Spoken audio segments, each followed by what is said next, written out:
If you have followed my own career, you will know that I go nuts over folks who follow their passion. A couple of years back, before we introduce our next guest here, I launched a podcast where I became a Lyft driver and interviewed all the passengers. It was a journalism project, but it was one of those things where, hey, I wanted to do the storytelling in this different way.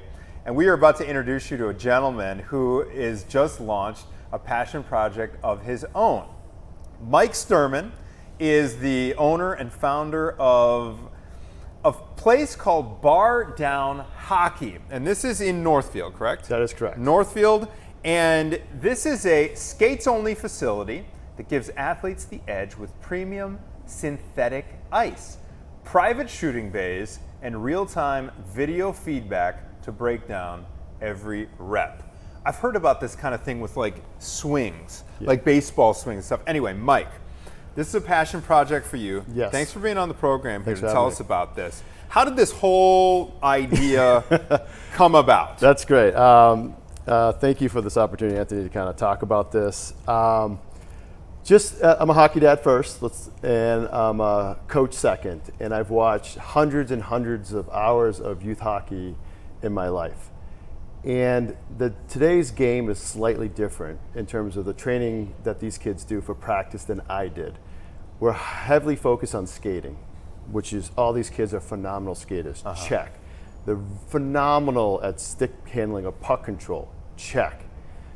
But when the game time comes and those kids take all those skills, the skating, the stick work, to get in that position to score, they fail at a higher rate than they should. Really? And the reason for that is because practices are limited in time and they're so costly that the shooting part is not a core element of those two pillars. So if the three pillars are skating, puck control, and shooting is the least or the smallest pillar of that. That's really interesting. Yes, and that's just because, like I said, ice time is limited. You're sharing it with other teams, right? So you have half, and it's just not the most important part. Skating and stick hand. Skating is by far the number one. Right. If you can't skate, you can't play, right?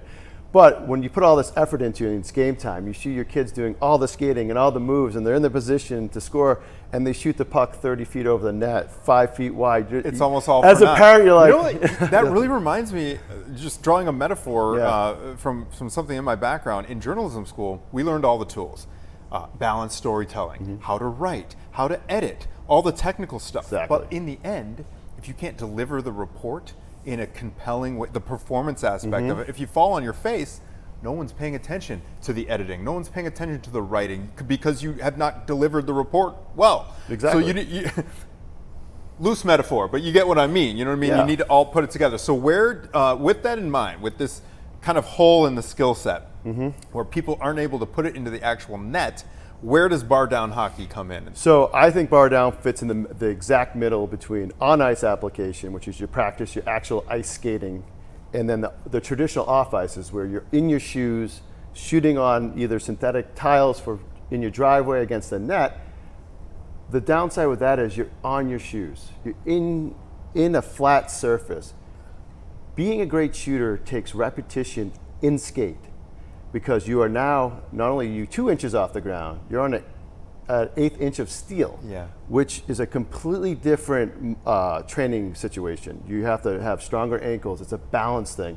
So you'll see a lot of kids when they shoot on the ice, they fall. And I talk to parents who are like, oh, my kid is so amazing shooting in the garage or in the driveway. He comes on the ice and he's falling down because he's not training in skate. So that's where kind of this whole idea of like, how can we replicate a rink situation without needing an actual ice rink? Because you said the actual ice rink could get really costly, really time consuming. Yeah, not only is it costly, time consuming, the availability for you to access it, even if you can, 6 in the morning, 10 at night, it doesn't fit the modern busy day. Okay. So we took that all in consideration and said, how can we modernize a traditional work ethic environment that has the most transferable skill to game day? Okay. So this missing puzzle piece, which is the shooting on the ice, Yes. kind of like a similar situation as possible. This real-time video feedback. Okay. So and the shooting bays. Run me through. You said you're a hockey dad and a longtime coach. Why are those two things important? Well, they're important for multiple reasons, and without getting into the true technical coaching reason, it's also fun to see your kid achieve a goal. And athletes, large and small, like to see themselves on TV when they complete something that they tried really hard doing, right?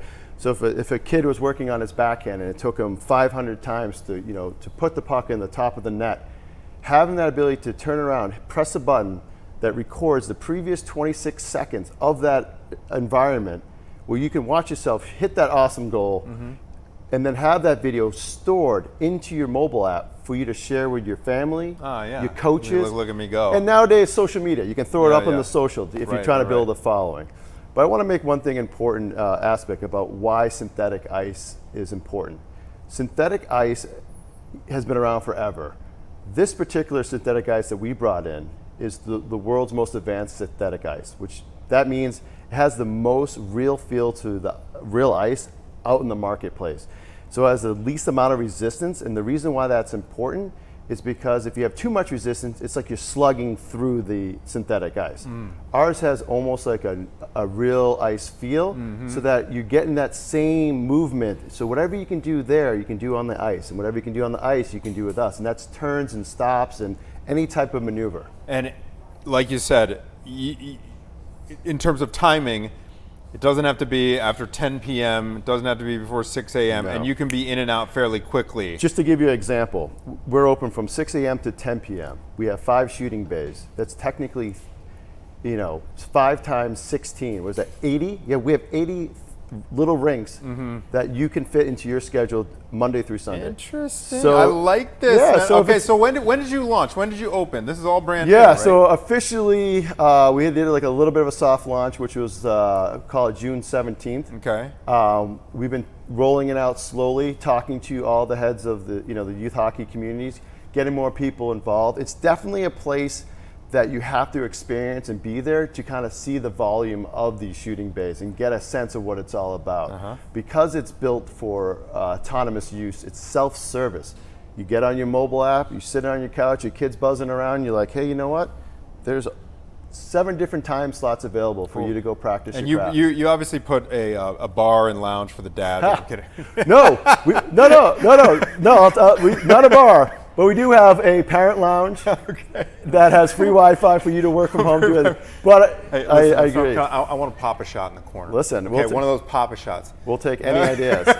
We believe in multi-sports. Last question before we let you go, Mike. Seeing a passion project like this come to fruition, I know my backseat rider did, my Lyft driver. Fond memories for me. What's it been like for you to make this a reality? This is a crazy dream come true. It's something I've been thinking about for years.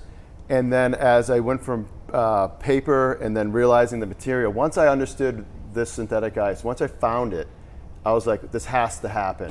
And then once the facility in Northfield opened, because I knew I had to be in the heart of the most densely populated you got New Trier up there, you got Loyola, all those schools up there have strong hockey. And USA Hockey would say that Illinois, in that particular area, is the 3rd densest youth hockey population in the country. Oh, wow. That's how. Probably East Coast, you get a lot. Minnesota and East Coast, and New York-ish too. So you add those 3 elements, and we have probably the 3rd largest, I think one of the best concentrations of youth hockey players of all levels. All right, where can folks find more information about Bar Down Hockey? So Bar Down Hockey Training, you can visit our website at www.bardown.net.